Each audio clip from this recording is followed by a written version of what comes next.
Bro అలా 5 minutes com గానే ఉండండి.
లోగో ఉంది అక్కడ.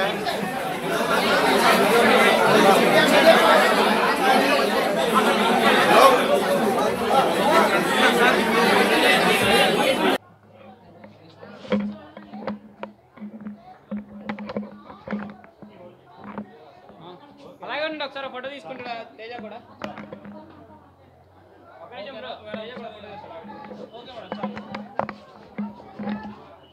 త్వరగా న్యాయం కోలుకోవాలని చెప్పి అమ్మవారిని దర్శనం జరిగింది. సో అందరికీ బాగుండాలి, అందరికీ ఏ రకంగా సహాయపడగలం. నమస్కారం అండి, నా పేరు నాగేంద్ర. మా అమ్మగారు అన్నపూర్ణ. మేము ఈ అమ్మప్రేమ ఆదరణ సేవా సంస్థ ఫౌండర్ అయిన కేవీ నారాయణ గారి వైఫ్, నేను కుమారుణ్ణి. అయితే గత 3 ఏళ్ల క్రితం మనకు కరోనా టైంలో బిల్డింగ్ కన్స్ట్రక్షన్ ఉన్న టైంలో మేము సాయిధరం తేజ్ గారికి ట్విట్టర్లో రిక్వెస్ట్ పెట్టిన కారణంగా మాకు అప్పుడు బిల్డింగ్ ఫండ్ ఇచ్చారు. అయితే గత కొన్ని రోజులుగా విజయవాడలో ఏదైతే వరద ఏదైతే ఉందో దాంట్లో బారిన పడిన వాళ్ళు మన ఆశ్రమం కూడా ఉందండి. అయితే ఆ వీడియో నేను ఇక్కడ ఎంత తీవ్రంగా ఉందో నేను వీడియో తీసి నేను ఫార్వర్డ్ చేయడంతో వెంటనే మళ్ళీ సాయిధరం తేజ్ గారు స్పందించి మళ్ళీ కూడా నేను ఈ వరదకు కూడా నేను మళ్ళీ తన ముందుంటాను, సహాయం చేస్తానని చెప్పి ఇవాళ ఆశ్రమంకి తనే డైరెక్ట్గా వచ్చి 2 లక్షల చెక్ అయితే ఇవ్వడం జరిగింది. ఎంతగా ఆయనకి ప్రత్యక్షంగా 2 లక్షలు ఇస్తే పరోక్షంగా ఆయన ఎప్పుడో కట్టించిన బిల్డింగ్ వల్ల మేము వరదల నుంచి సేఫ్గా ప్రతి ఒక్క ఆశ్రమంలో ఉన్న ప్రతి ఒక్క వృద్ధురాలను కూడా మేము ఫస్ట్ ఫ్లోర్లో ఉంచి సేఫ్గా ఉంచగలిగాం. ఆయనకి ఎప్పుడు కూడా మేము కృతజ్ఞులై ఉంటామండి. Thank you so much sir. అయితే ఇంతకుముందు ఒక 3 years బ్యాక్ కన్స్ట్రక్షన్ ఉన్న టైంలో మేము రిక్వెస్ట్ పెట్టగా ఫ్యాన్స్ అండ్ సాయిధరం తేజ్ గారు మొత్తం కూడా మాకు 6 లక్షలు ఫండ్ ఇవ్వడం జరిగింది కన్స్ట్రక్షన్ కోసం. అది మొత్తం బిల్డింగ్ ఏదైతే ఉందో G+2 కట్టడం జరిగింది.